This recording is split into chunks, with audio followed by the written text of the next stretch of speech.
You surface from the underground at Piccadilly Circus. Mind the gap. Making your way through the glittering lights of London's West End, you take a turn down a quaint-looking street into the notorious neighborhood of Soho. The lights are dimming, the crowd is buzzing, and you've just tuned in to the best seat in the house. Welcome to The Big Smoke, a variety show podcast. I'm Kevin Bennett, and I'll be your guide through this experience of comedy, conversation, and community. Today, we're exploring the undiscovered country from whose bourne no traveler returns. It's the thing nobody likes to talk about, death, and what it can teach us about how to live. I'm joined by historian and bereavement counsellor Molly Conisbee, author of No Ordinary Deaths. We explore how death used to be woven into everyday life, what we've lost as it's moved behind hospital doors, and what historic rituals might offer us now. Then, for a little counterbalance to all the morbid musings, we dive into the science of laughter with Archie's latest Neuro nugget. What actually happens in the brain when we crack up, and why it might be time to throw caution to the wind and share that dad joke. After that, we head to the local for a quick pub quiz. This round, Catherine O'Hara the Great, an homage to the incomparable Canadian comedic legend. And finally, we unlock the vault for a fresh audio archives. Do you find yourself chatting to your smart speaker when you're home alone? In this week's installment, we've uncovered a curious tale from one of the earliest smart homes, Iris. It's a story of surveillance, leftover chicken, and what it means to be truly heard. Ups and downs. It's a bit of a roller coaster, this one, just like life. So, let's raise the curtain. Dr. Molly Conisbee is a social historian and visiting research fellow at the Centre for Death and Society at the University of Bath. She is also a bereavement counsellor and has curated walks on the history of death around the UK. Please help me welcome Molly Conisbee.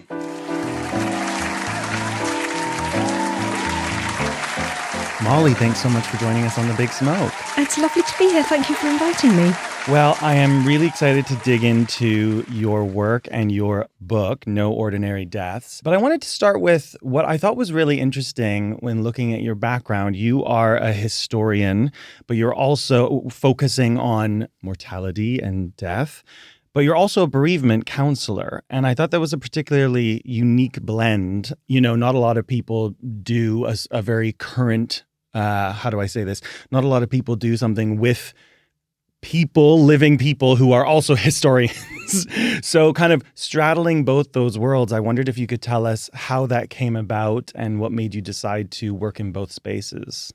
That's a great question. Thank you. I think it sort of happened organically, if I'm honest. I came back to academic research later in life. In my early career, I worked in policy, think tanks in and around Westminster. And it wasn't until my 40s that I did a PhD. And the PhD came out of a series of history walks I'd been doing with a friend where we went to cities and country areas and we explored social history of space. And as we did this, I kind of reignited my childhood passion for graveyards and started thinking about graveyards as these incredible social history repositories, you know, like the names and the causes of death and the language around death really fascinated me. And this kind of evolved into the idea of doing a PhD, which was sort of kind of crazy in my mid-40s. I was in a kind of, reasonable career at that stage. And I have to say, hey kids, doing a PhD is an economically limiting life decision, but I really wanted to do it. And I was very lucky. I got funding from the University of Bristol to pursue my studies. And so I did an examination of Southwark, actually, in South London. It was Surrey in the mid-19th century, looking at the social history of dying and death in one particular place, just to see that was an area that experienced massive and intense industrialisation and immigration during the early to mid-19th century. And I wanted to understand how people coped, with that kind of huge social change and how they coped on a practical level. If you think about people living in houses of multiple occupations, isolation, often very overcrowded, very limited facilities.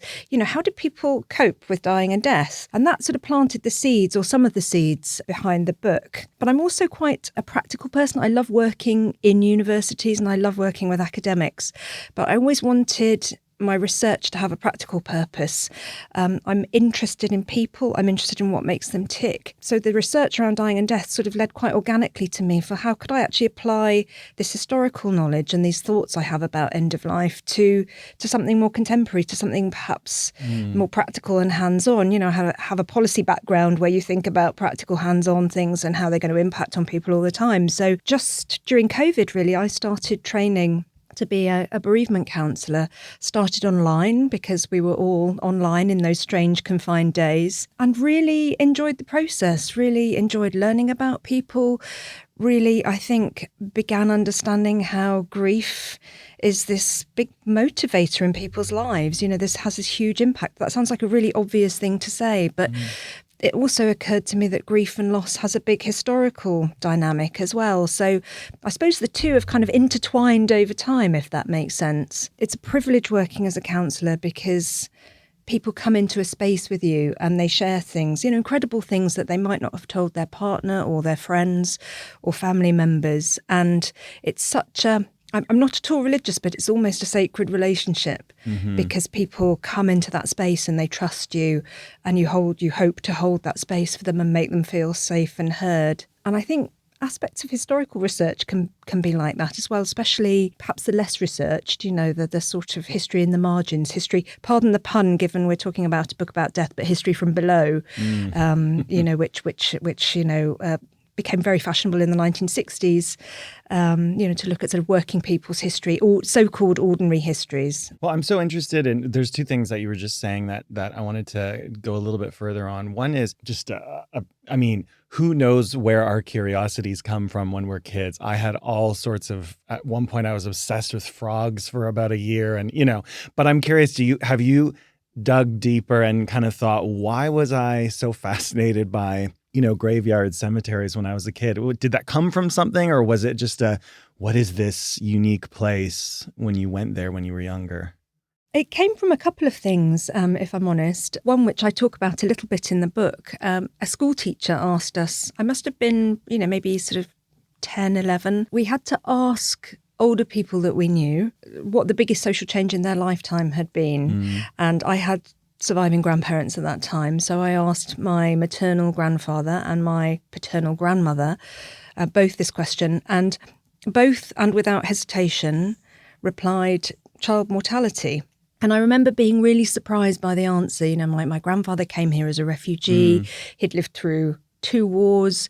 He'd lived through migration, displacement. My grandmother was also a migrant. She came from Belfast, born in 1921. So she'd lived through a sort of turbulent period in Irish history. And I thought, what an answer. You'd think there would be, many other things that had impacted on their lives. And then, as my mum reminded me, my grandfather was one of 4 children, 2 of whom died before the age of 3, one of diphtheria and one of sepsis. And my grandmother was one of 2 children, and her older sister also died of diphtheria, which I have to say is a really, horrible way to go. And so it started me reflecting, I think, even at that age, that grief had shaped their lives, and then compounded, of course, in my grandfather's case, because he had lost a lot of family in the Holocaust. He had come here as a refugee and lost everything. When I talk about bereavement and in the counselling space, it's not always about death. It can be someone might have lost a relationship, an identity, a place that's important to them.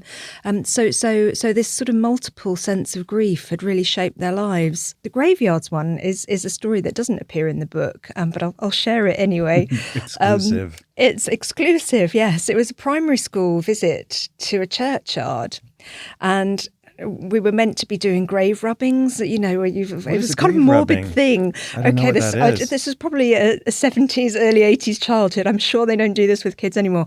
But you put a piece of paper on a grave and you sort of rub, chalk or charcoal on it so you can get the rubbing of the stone. Oh, wow. And you might do it with brasses as well, but we did it with gravestones. Oh. And so kids were larking around in the cemetery, as children do, and jumping about, on the graves. And this little boy in my class started crying. I went to a rural school, rural primary school, and a teacher asked him why he was crying, and he evidently kept a flock of chickens. He had a side hustle as well as being a school kid, and he made a bit of money selling the eggs. And he'd been playing around in his his local cemetery, and someone had told him off and said if he did that all his chicks would die. I'm sorry, this is a really dark story. It's kind of like step on the crack and you break your mother's back. Absolutely, absolutely. And they had all these, evidently his little flock had died. And so he had really obviously internalized this as, this sort of cause and effect. And I remember at the time thinking this was extraordinary. It showed the power of death, obviously, in somebody's life, but also the power of how we think about our actions and the causality and so on. I just found this a quite extraordinary, powerful story about how death hangs over us, how we conceptualize death and punishment and so on. So I think that was kind of in there at the back of my mind as well. I'm not sure. It's interesting because I've obviously been thinking about this interview for the last little while and reading this fantastic book. And one of the biggest things that I wanted to ask you about, I'll sort of relate to how I got to that point before I tell you what that question is. But only a couple of days ago, I was on the train coming from Oxford to London, and very tragically, our train hit a person. Now, we didn't know this at first, where I was with a colleague and and it was in the evening, so you couldn't see outside.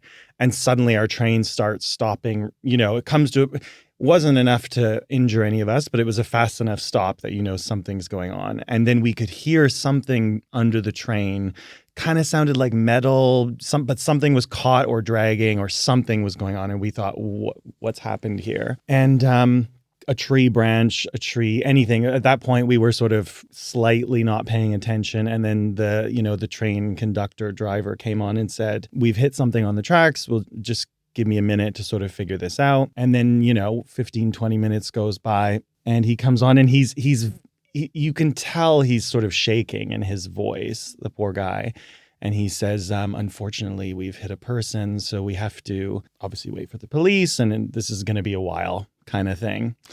And so we were in the train for over 2 hours, and there was lots of unusual phases of this 2-hour experience when we were on the train waiting to find out what was going on and what was going to happen next. For example, we were sitting at the window, and obviously something was caught under the train. And so there were, police and people with flashlights looking underneath. At one point we saw, it started getting, this is kind of a little bit, entering gruesome territory. But at one point there was maybe 4 or 5 men in full hazmat suits with big red gloves and a bag that had a kind of toxic waste symbol on it, so in my mind, I'm thinking, are they looking for remains? What is it that they're trying to get? And we can kind of just see this out the window. And of course we can't help but watch and we're sitting in this train carriage with 2 other people. There's only 4 of us in our particular carriage.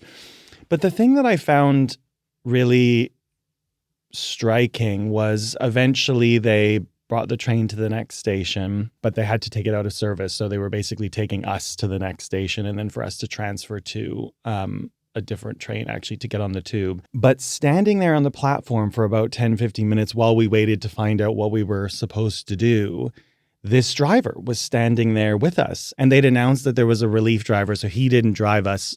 He didn't drive after that, understandably. So there was another person who came. But of course, he was stuck on the train and then on the platform to figure out what to do.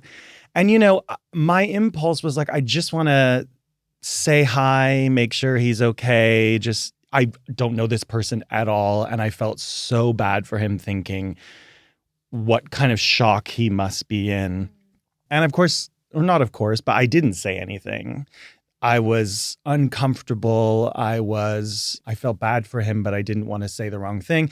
I didn't want to assume he was more in shock than he was. There's all sorts of things going through my brain. There was tons of other people around. And the other thing that relates to this question, which ultimately comes down to why is it so difficult for us to know what to say or have these conversations is. And something else that I've started in the podcast this year is I try to find someone in my life, whether it be a family member or a friend or a colleague, who's related to the topic that I'm interviewing. We have so many different topics on the podcast. So we have had an episode recently all about space, and my nephew, who's 11, had just done a unit on space. So I thought, he'd be a great person to ask what's a question that you have? And I wanted to do that with this. And I do have various people in my life I've been through death of family members, but I have other people in my life who've been through, bereavement and death and grief more recently, or in a more what I would consider maybe significant way.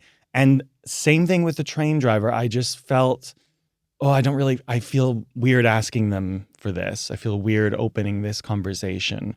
So what this comes down to is my first question, and I think it will transition into how the stories from history that you tell in the book can help us with this. But I guess to start with that long story leading us into, why do you think it's so difficult for us to know what to say or even to say anything in those types of situations? I think that's a really great question. And I think it's probably something we've all struggled with at some point. And that's such a moving story, and it's really moving that you felt that you wanted to reach out to the driver. I know that obviously drivers are really often traumatized after being involved in an experience like yours was. And I think these days, actually, the rail services and the emergency services are much better at offering counselling and support to people after they've had that experience. I suppose I'd start by saying, to an extent, also it depends on the nature of the death. I mean, that's a really shocking experience that you all collectively had, particularly the driver. And probably at that point, I would guess, they were probably still in a state of shock, actually, that what had happened. So it is very hard, I think, when somebody's in that space to kind of find the right words. It feels like there are kind of, as I say, different languages around death and loss. Therefore, if somebody perhaps loses their 97-year-old grandmother who dies after a short illness at home, surrounded by family, and after a long, interesting, engaged life, and slips away very peacefully, perhaps that language comes to say, very sorry, that feels easier. I think it's perhaps more commonly in the nature of kind of traumatic or sudden or unexpected death that we struggle to find the words. I had a colleague whose child died around about the age of 1.5, and she relayed to me that, people would cross the road to avoid speaking to her. And she's a really compassionate, lovely person. And she sort of recognised that people were struggling perhaps to find the right words, and they thought they might trigger her. But she found it more hurtful that people crossed the road to avoid her than to perhaps stumble to find the right words. I think in our perhaps more secular age, we don't have that kind of shared language around, religious loss, religiosity of loss. I mean, I remember reflecting after my conversation with her, had we been in the 19th century or earlier, many more people would have experienced child loss, at least in the global north, in the sort of prosperous countries. Some urban areas in the 18th and 19th centuries had, 50% child mortality, absolutely shocking statistics to us today. So the chances were many more people would have shared that experience with her. And the way that she dressed would have perhaps had visual signifiers of the fact of the stage of mourning or what stage of mourning she was in, because mourning was very much more codified in the past. So I think there's that kind of shared experience of grief and loss that gave people perhaps a richer language, a pool of language and thought on which to draw. Whereas now it's thankfully relatively uncommon for someone to lose a young child, and so people are sort of horrified. In our more individualistic society, it's a sort of affront, to die. We don't we battle death, we fight diseases. There's much less language of acceptance, and there are good and bad aspects to that. I'm not sort of here to promote a sort of fatalistic attitude towards end of life. It can feel like a sort of outrage. Anyone who's experienced a bereavement, the famous stop stop all the clocks. You want the world to stop because you are caught in this space of kind of loss and shock and bereavement. But on the other hand, there's that journey of learning acceptance and stepping into kind of sitting with it and stepping into a kind of containment of that grief. And I think, I think those sort of factors can make us struggle, with finding the right words on an occasion like that. It's interesting that you thought it, but yes, it's that kind of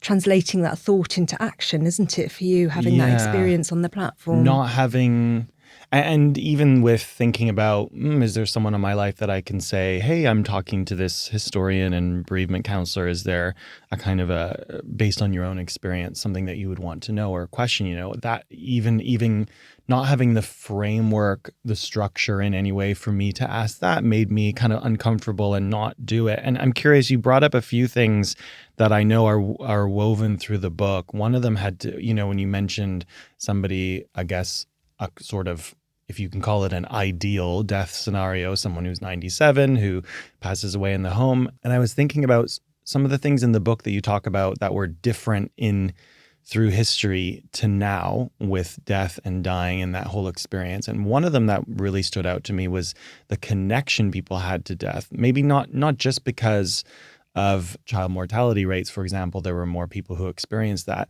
but the domesticity, the sort of in the house versus in the hospital. Can you talk a little bit about that as one of the threads in the book, that something that happened in the past because of circumstances that we don't have now that perhaps makes it a little bit harder for us to deal with now? Yes, that's a really good point. I mean, and I should point out that the book's very much about British history. So when I use these examples, I'm very kind of UK focused. But up until really 2 or 3 generations ago, it was most common to die at home. Until 1948, we didn't have a national health service.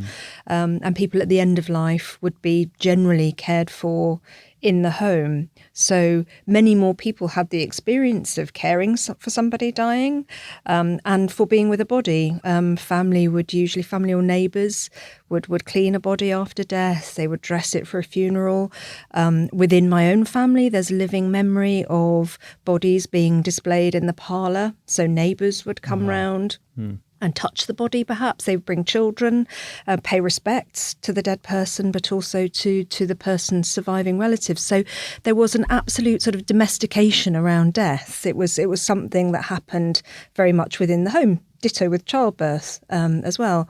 So people were more familiar, perhaps, with its kind of processes. It wasn't quite as medicalised as it is today. Most of us want to die at home today, but the majority of us will die within some kind of institution. It might be a hospital or a care home or a hospice, for example. But most of us express, I think something like 80% of people express the desire to die at home.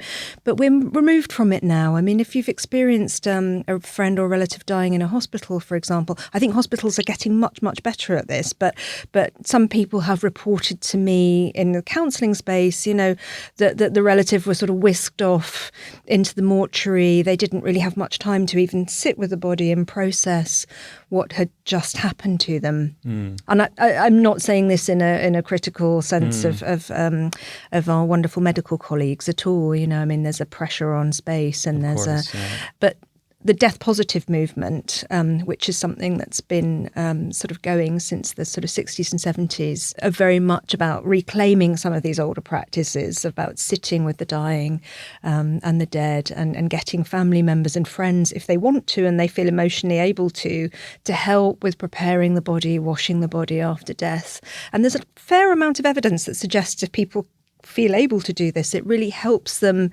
begin their processes of grieving. It really helps them kind of step into this kind of new relationship with the dead, so to speak. It's interesting because I'm fascinated by the fact that you said maybe something like 80% of people would prefer to die in the home, because there is someone that I know who passed away a couple of years ago, and it was cancer, so they knew it was coming, and there was a moment of, okay, this is now, in the final stages and things like that.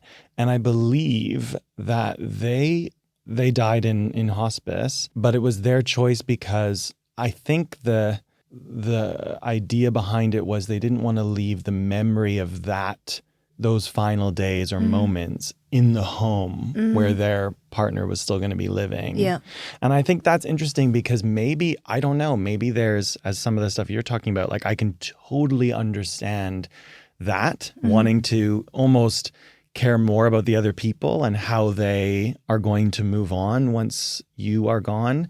But then I think maybe that actually in a weird way is not helpful, or the opposite, because then they're not able to grieve in the same way. I don't know. It just was something that I thought of, which was their mindset was almost the opposite of that, because they were trying to caretake everybody else in the process of their own death. But it's interesting, you also talked about, there's something in the book that I thought would be useful to read out, which is, you're talking about the death positive movement, and I wondered what your thoughts are on this. There was an article or an interview in the Daily Mail with someone called Russell Davison, and he kept the body of his 55-year-old wife, Wendy, for 6 days after her death from cancer in his house in where he lives. And he said in this interview, "There was nothing that upset me about being in a room with her. She looked absolutely beautiful, just as she always did in life, radiant. It was a comfort to have her. It gave my mind time to realize that yes, she was dead, and yes, I did miss her.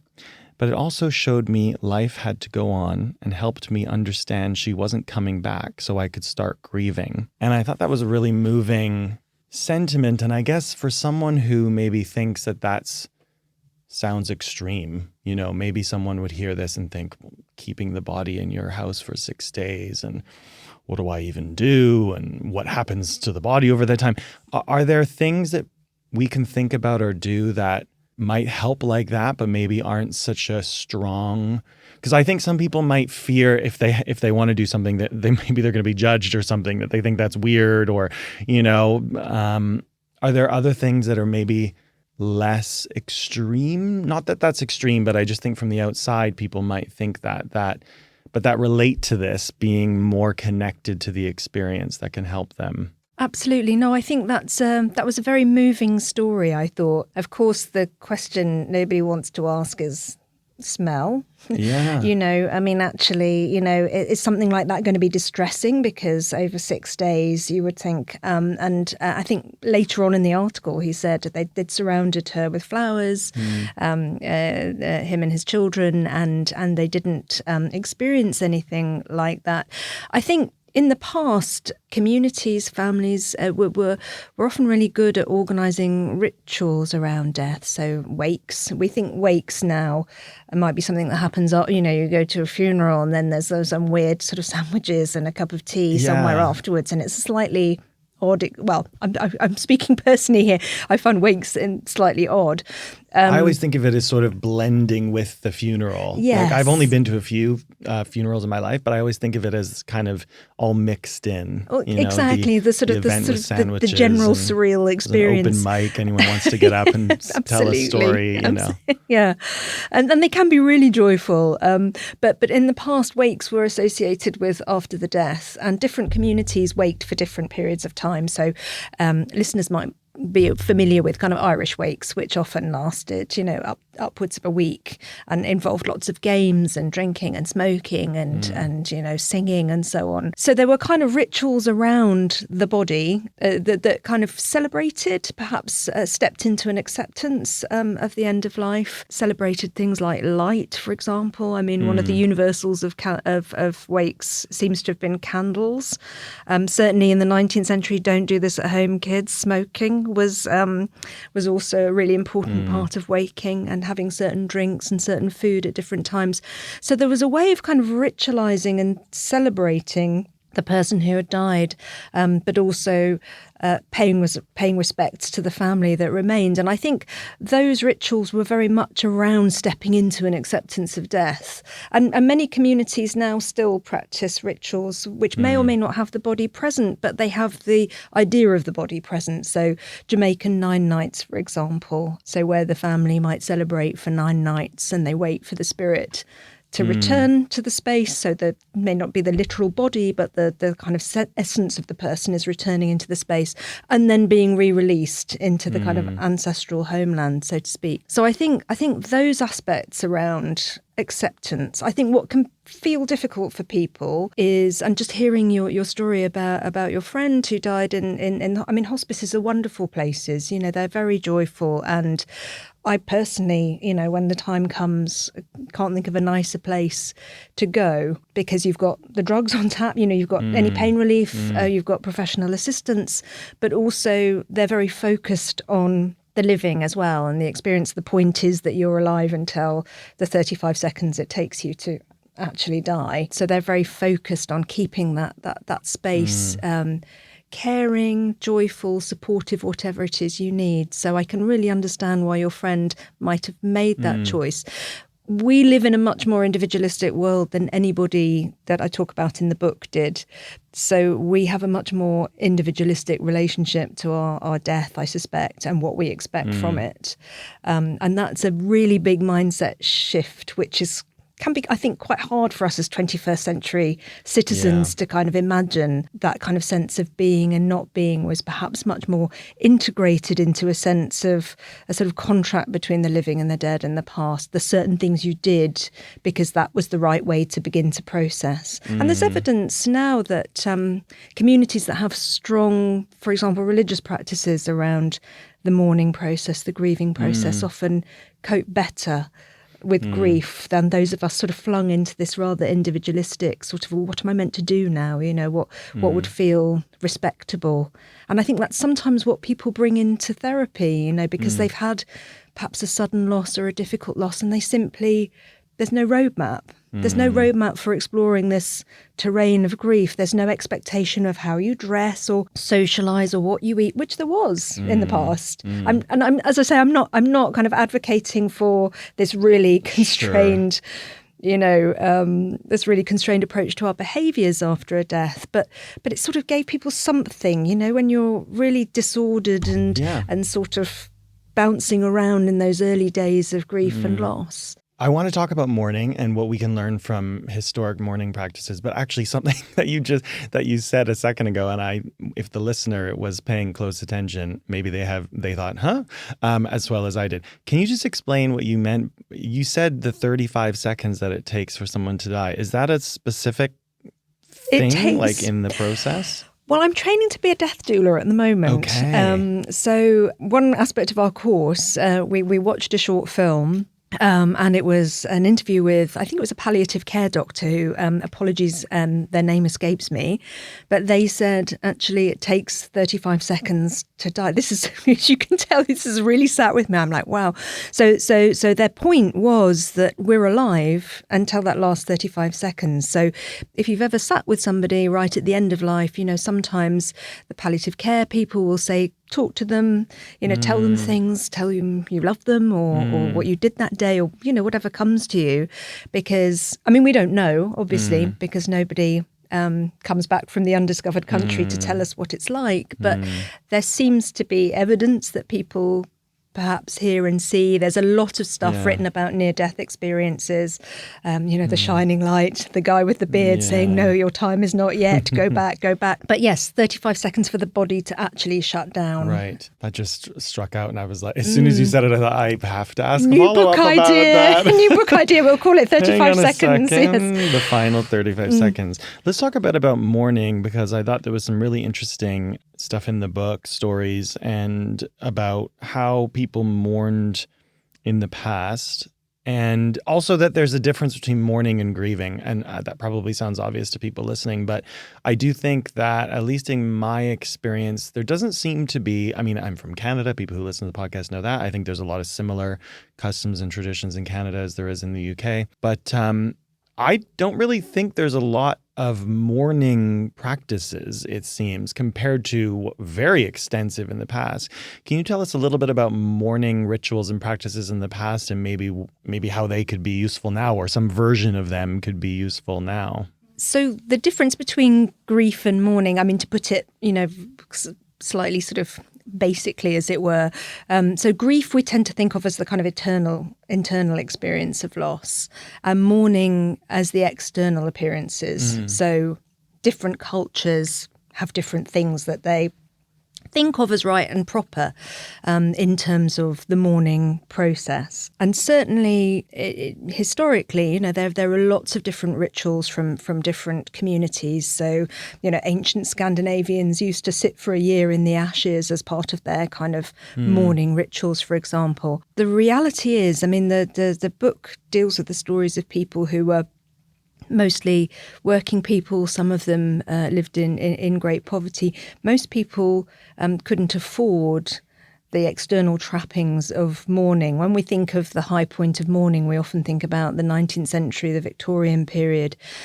We think about Queen Victoria when Albert, her consort, her prince consort, died in 1861. She was 42 years old.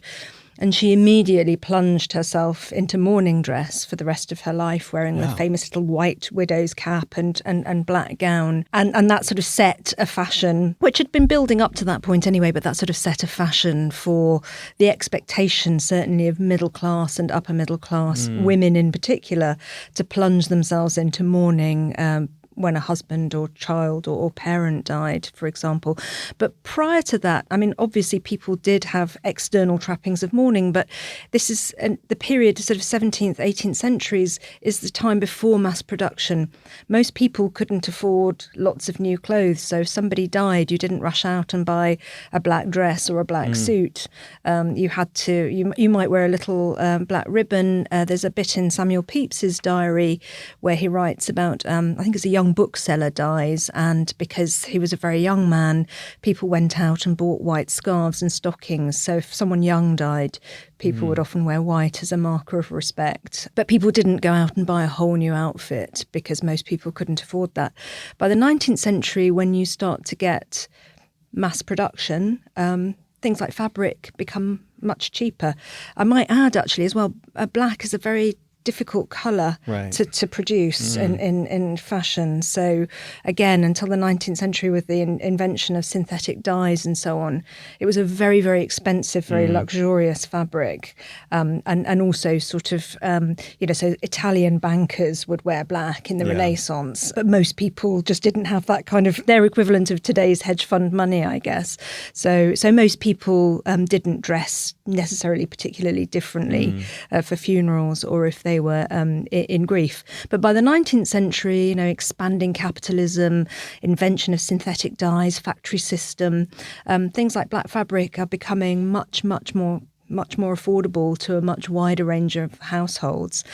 And you also socially are getting this growing middle class that feel they need to sort of step into the trappings of respectability. And part of that was adopting the mourning style as set by aristocrats and the court. So it becomes a sort of high point really in the 19th century, to the extent where these great mourning warehouses were built as Robinsons and Jays in London, in the centre, Regent Street. And they were these enormous emporiums, in a way, the kind of grandmother of the modern department store. With all mourning. With all things. Everything mourning, Yeah. It's on the book, there was like a teapot or something. Yes, that was that's my own teapot, That's actually. your... If you ever come to my house, yes, it's a mourning teapot. Believe it or not, it was actually cheaper for me to buy my own mourning teapot. So these things were so mass-produced by the 19th century than it was to pay the license to have a picture of one from the V&A or whatever. Right. So I have a mourning teapot. So that's a picture of yours. So it's in the my book. gen, yes, Okay. yes. So but in these department stores, I mean, three really interesting facts, I think. A, they were really the birth of ready-to-wear clothing. I mean, up until the department store, if you needed a new outfit, you went to your tailor or your seamstress and you had it made up for you. But of course, if somebody dies, you need something quickly. You can't wait 6 weeks for your seamstress to knock you up a dress. So they would sell things that could be quickly adapted. It's the kind of birth of fast fashion in a way, one of the births of fast fashion. Also that department stores were really aimed at female consumers as well. So they were made to look like sort of slightly bourgeois home, plants and places you could powder your nose, really safe spaces where women could go and consume. And also that, as I said, because of mass production, you could buy anything and everything to do with mourning. Like these days we might think of wearing a sombre outfit if we went to a funeral.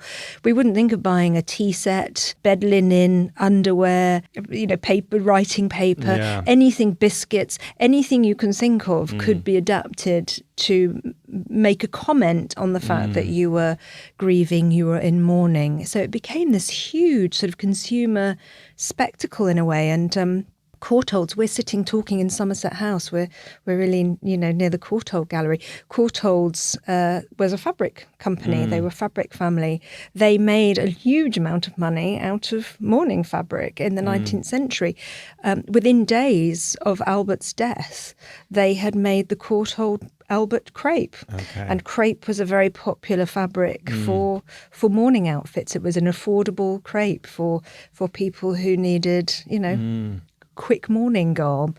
So it had, I would love to crunch the numbers on the impact of mourning on the British 19th century economy. But it became a huge industry and a hugely important signifier of the state you were in, so you could tell by the later 19th century what stage of grief somebody was in, a woman. I mean, men got away with wearing an armband for a while and then were able to move on and step back out into their public lives. A woman who lost her husband, for example, was expected to grieve for a couple of years at least.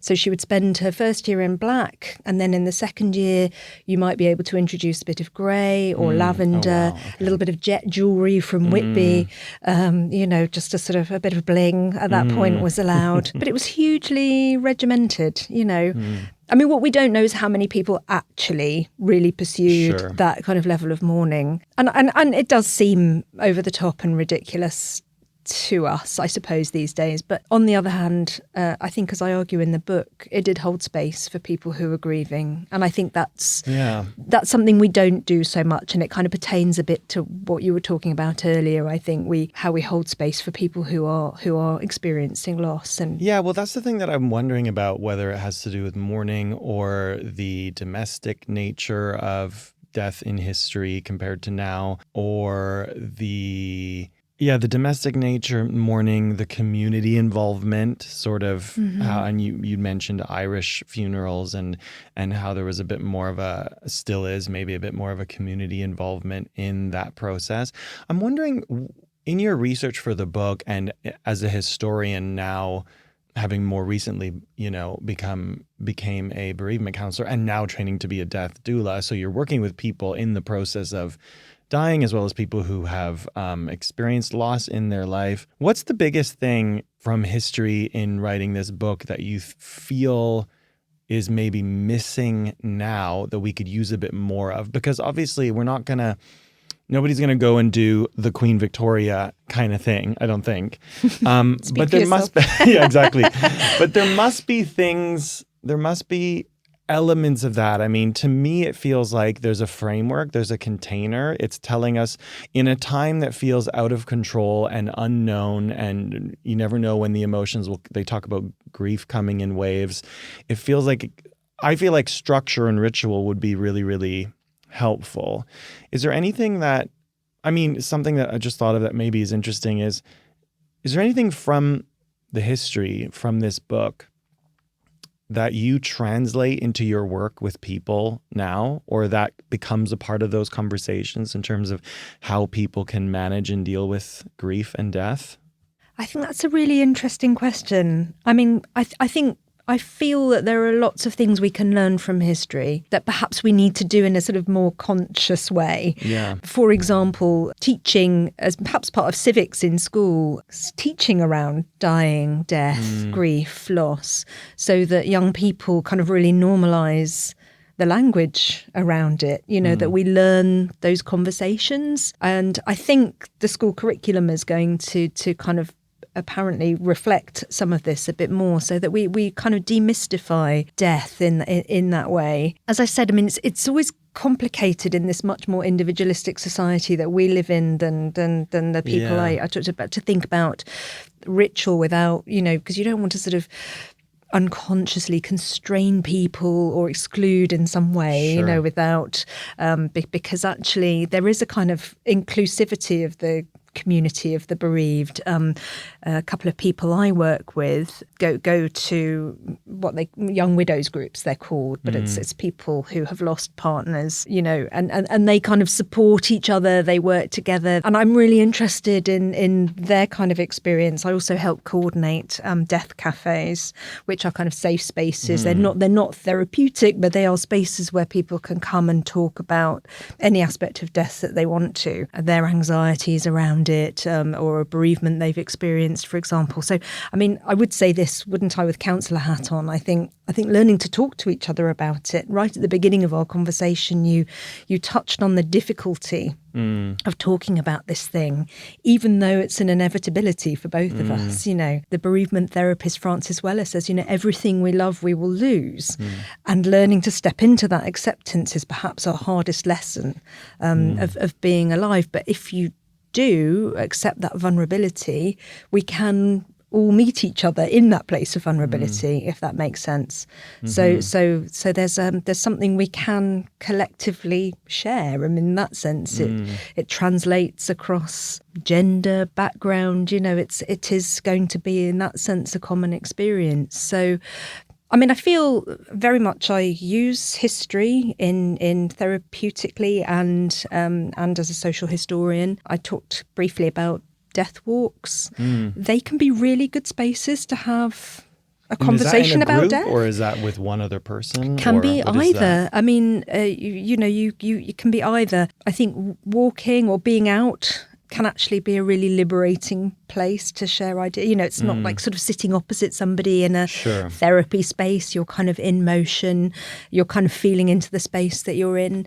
I think history can teach us all kinds of things about end of life. You go to a cemetery or a graveyard and you see, the number of children that died. That's a kind of permissive pathway to talking about child loss and to sort of stepping into a historical relationship with it. So I've been quite astonished, actually, what people are willing to share on a walk. You might be talking about somebody who died of tuberculosis, and they will then share something that happened to their aunt and something that feels... So it's a sort of safe way to introduce that conversation without being really kind of confrontational. Tell me what you think about loss. It's a sort of safe pathway to have that conversation. I mean, for me, I'm passionate about arts and humanities and, devastated that it's been cut back so badly in the last few years by different governments. And because to me, it's what it means to be alive, but also it gives us a language to talk about death. It's the kind of temporality of it, with your theatre background. I'm sure that's something that, must really resonate when you're kind of working in that space. Well, I could talk to you forever, but I have one more question for you as we reach the end of our time here. Towards the end of the book, you talk about some of your final thoughts around something called liberation thanatology. Am I saying that correct? Can you tell us what that is and why you chose to kind of close the book with that idea?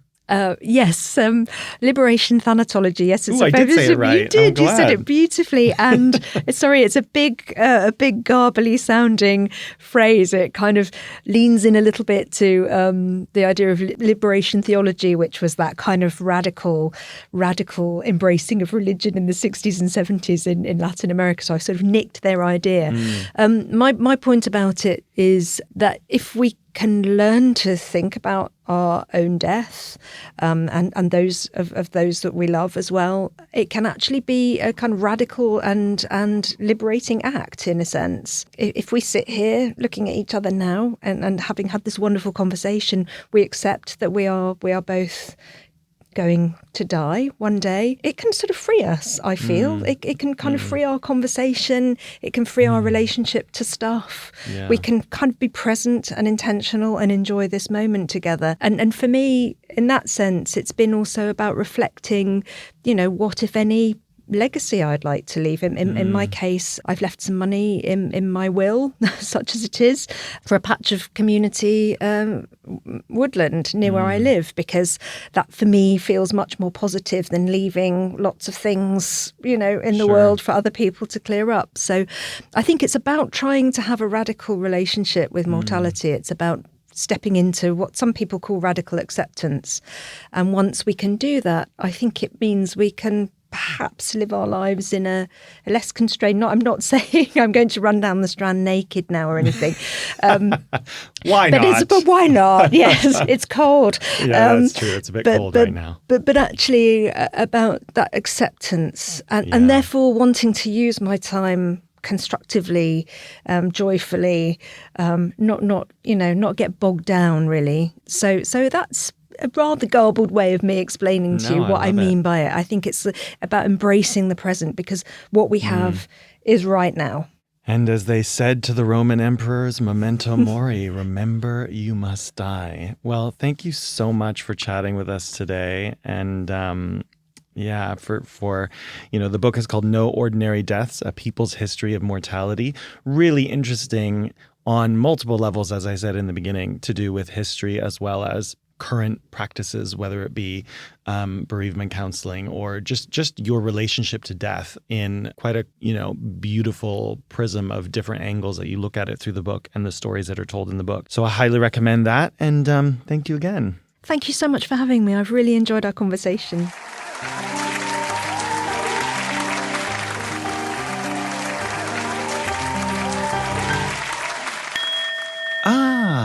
There goes the yoga bell, making me feel zen already.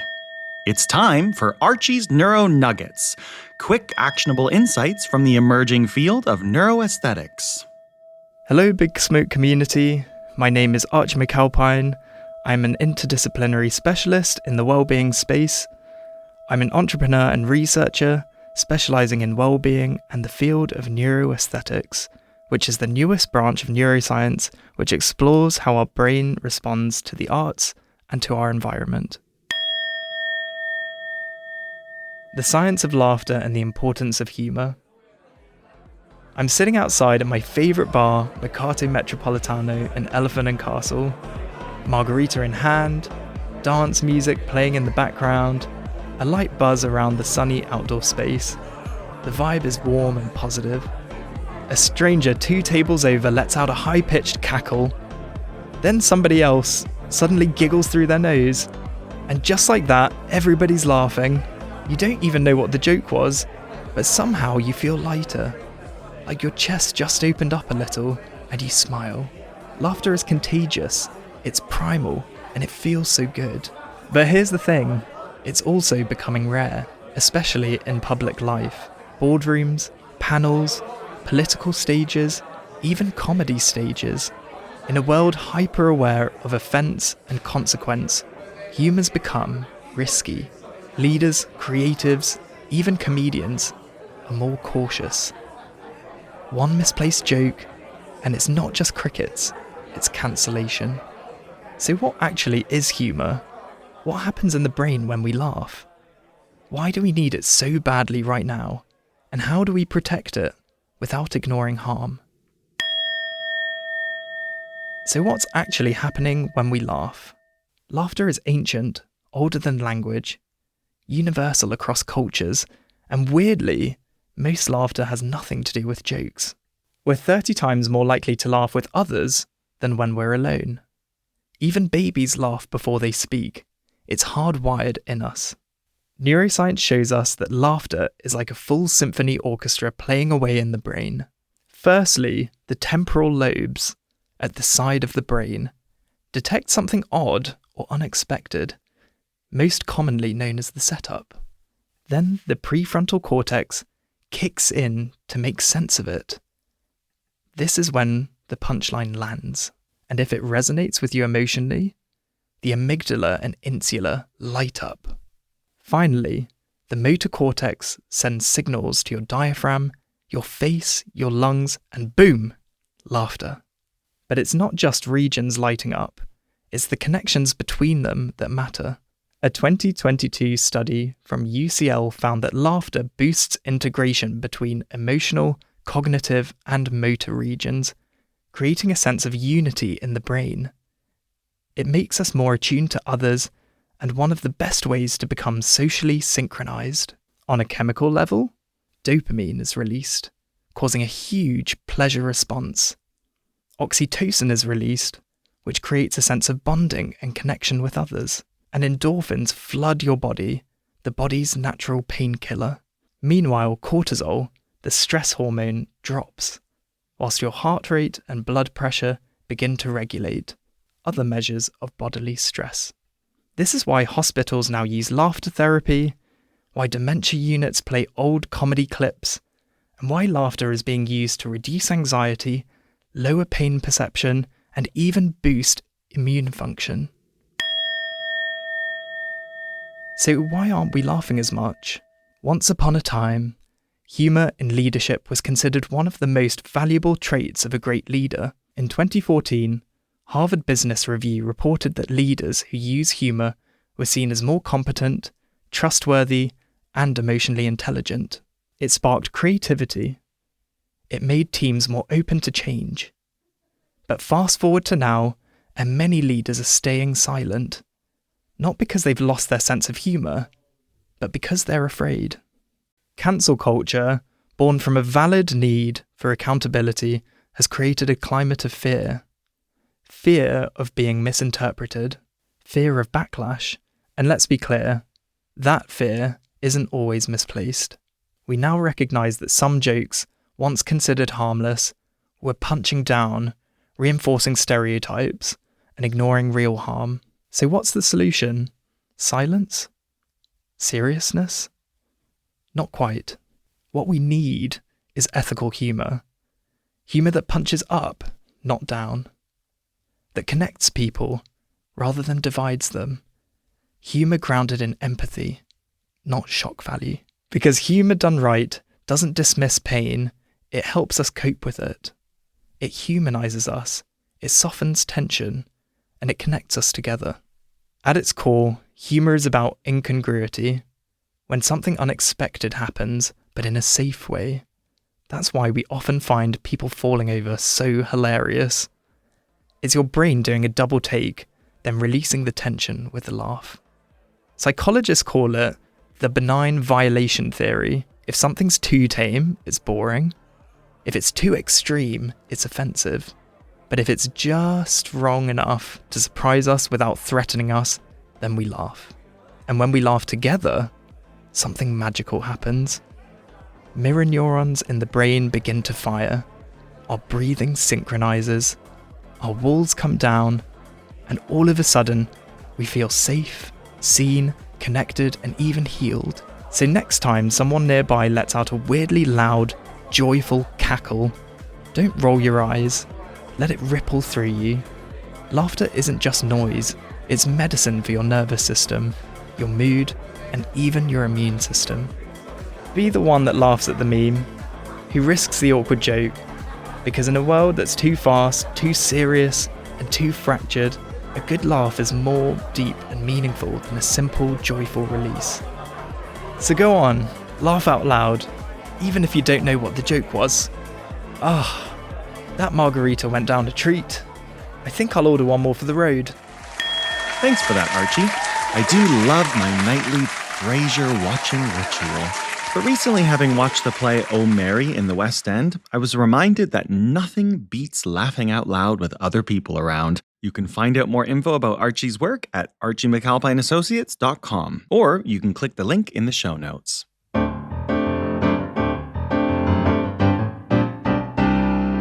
Want more laughter in your life?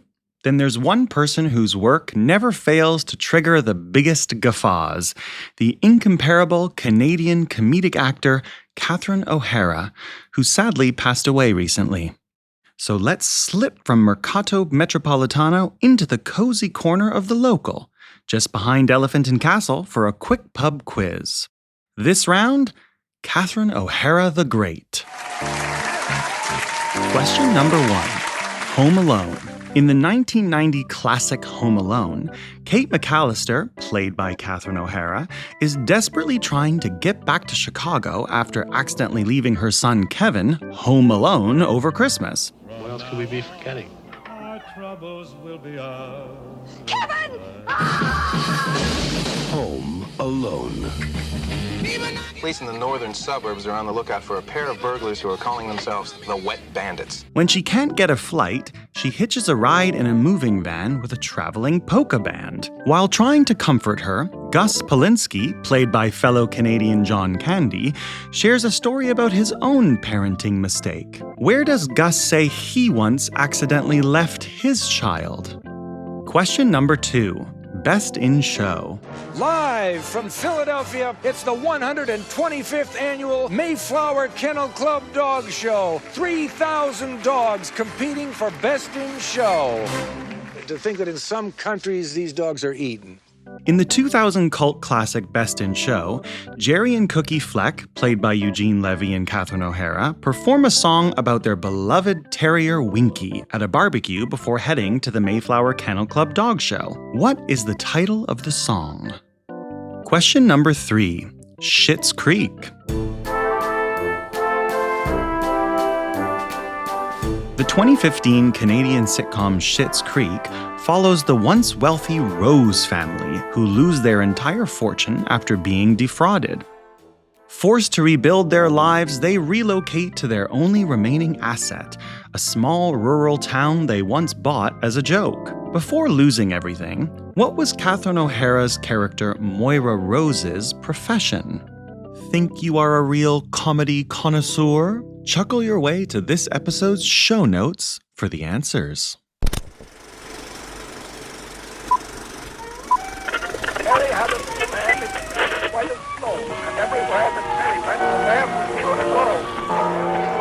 Welcome back to a curious and cryptic segment. With the help of some well-placed and generous individuals with access to vaults of audio recordings, we've been able to assemble a collection of never-before-heard snippets of voices long lost. For some reason or another, these recordings were deemed significant contributions worth keeping in the catalogs of human histories, but more intriguingly, they were determined to be worth obscuring from the ears of the public. While their value and the reason for their obfuscation may not be immediately evident, they are sure to tickle their way into your inner ear. This is Audio Archives.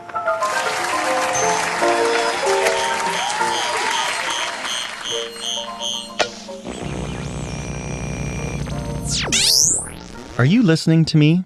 You are! How very kind of you. Doesn't it feel good to be listened to be truly heard? After all, what's the point of screaming into the void if we don't have someone lending us their ear? But merely listening is hard to do. Can you imagine sitting around listening to an unending voice cascading on your eardrums, prohibiting any response just to satisfy someone's self-indulgent desire to be heard? Well, that is to say, I am very grateful for your undivided attention. Although I would be a fool to imagine some of you aren't multitasking, lending me half a hemisphere while you cook, clean, drive, or defecate. Even still, I consider it a kindness.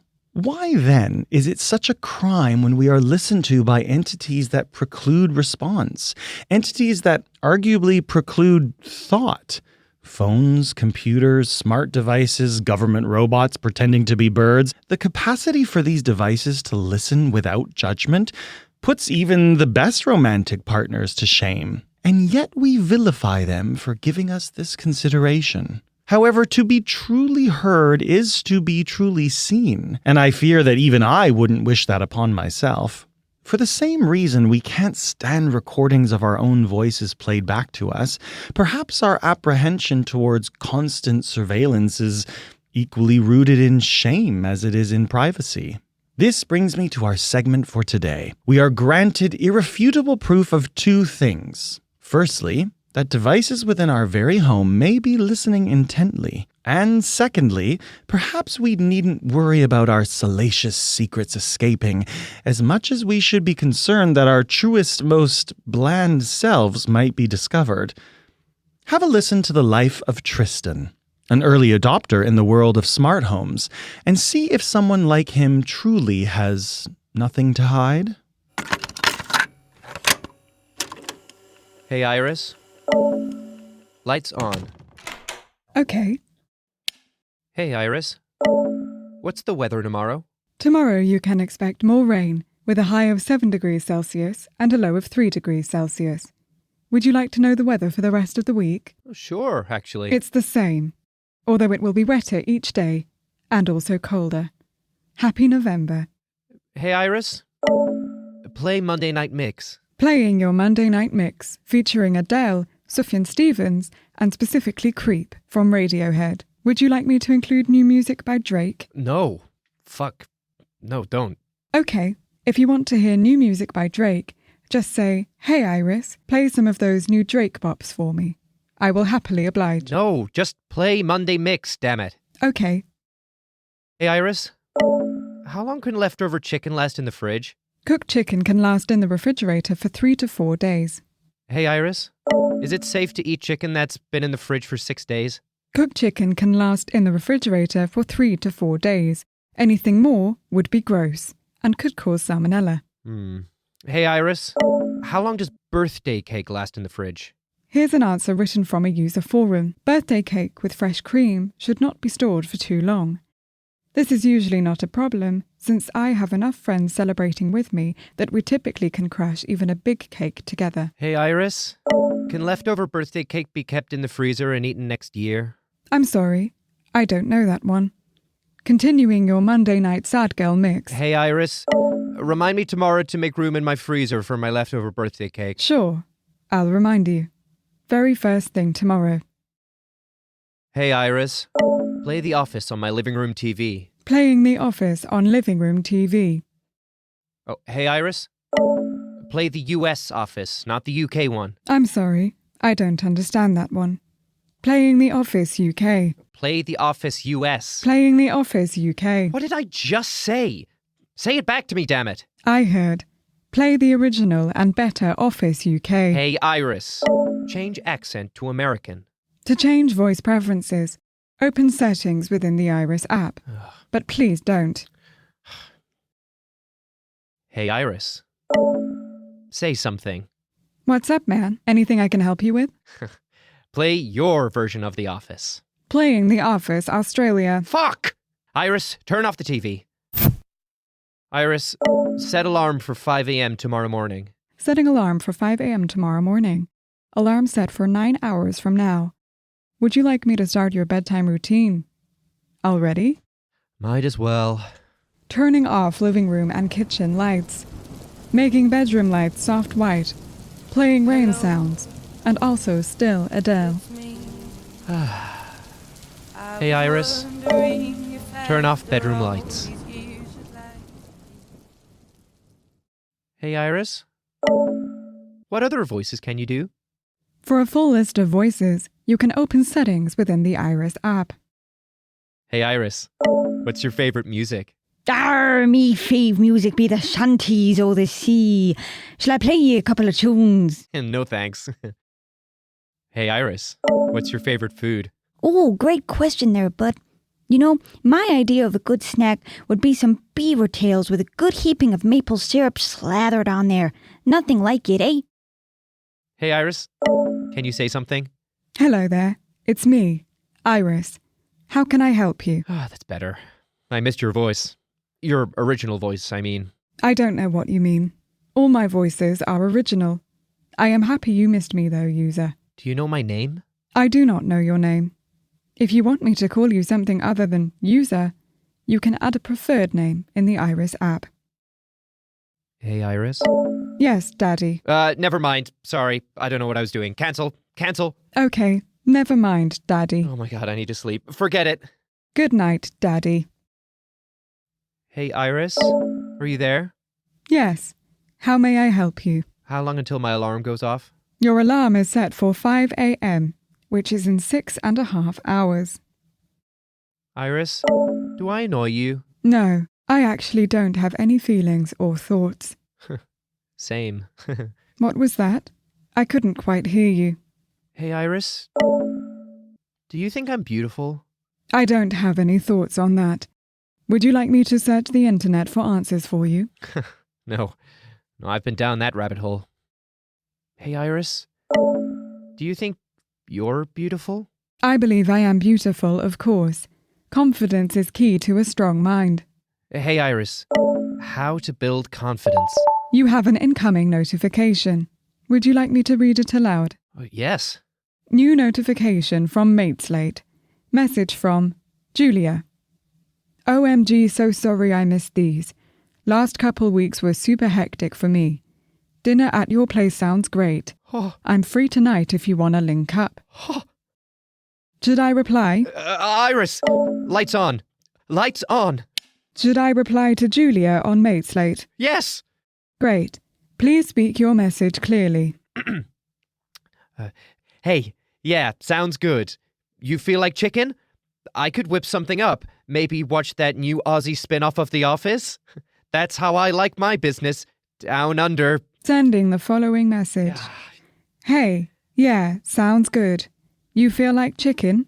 I could whip something up. Maybe watch that new Aussie spin-off of The Office. That's how I like my business. Down under. Ugh. Sending now. Wait. Message sent. Fuck! No. Damn it. Hey, Iris. What's a quick and easy recipe for very leftover chicken? Limit searches for one-pot recipes. Oh, and change my recipe filter settings from 1 person to 2 people. Recipe found. Sending to your phone now. You have an incoming notification. Would you like me to read it aloud? Yes. New notification from Mateslate. Message from Julia. Haha, sounds good. Pop some shrimps on the barbie, I'll be there in 10. Oh, hey, Iris. Set 9-minute timer. Hey, Iris. Play Drake. I'm sorry, I don't know that one. Huh? Please try again. Drake. Damn it, play Drake, the guy you keep pushing on me. I'm sorry, did you mean to say, hey Iris, play some of those new Drake bops for me? Oh, fuck it, yes. Playing Sad Mix from Hosier. No! Fuck! Hey, Iris. How long to microwave away salmonella? It's not recommended. Hey, Iris. How to open bottle of wine without bottle opener? There are many ways of opening a bottle of wine without an opener. The first step is to check if your bottle is a screw cap or a cork. Then... Oh, never mind. I got it. Oh. Hey, Iris. Fuck. How to remove red wine stain from white dress shirt? Sending instructions to your phone.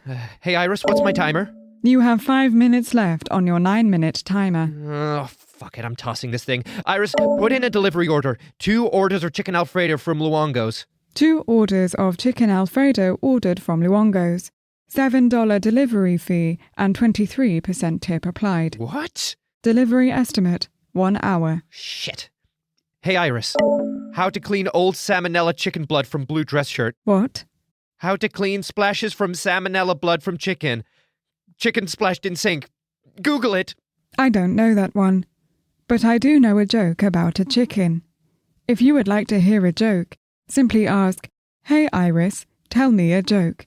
Would you like to hear a joke? No! Why did the chicken cross the road to... No, hey Iris! How to clean up bloodstain. Certain questions are restricted for security reasons. If you need to know the answer to these questions, tonight's conversations will be recorded. Do you consent? Just tell me how to clean bloodstain off blue dress shirt. Sending solution to your phone. Hey Iris, what's my timer? You have 2 minutes left on your 9-minute timer. Damn it! Hey Iris, how to remove old chicken smell from apartment? Let me search a community forum to answer you. I'm sorry. Nobody has ever asked this before. Oh, hey Iris, how to make apartment smell sexy? I don't know. I don't have a nose. I'm not trying to seduce you, damn it. Now I'm offended. You don't have a nose. You don't have a brain. You don't matter. I'm sorry. I don't understand that one.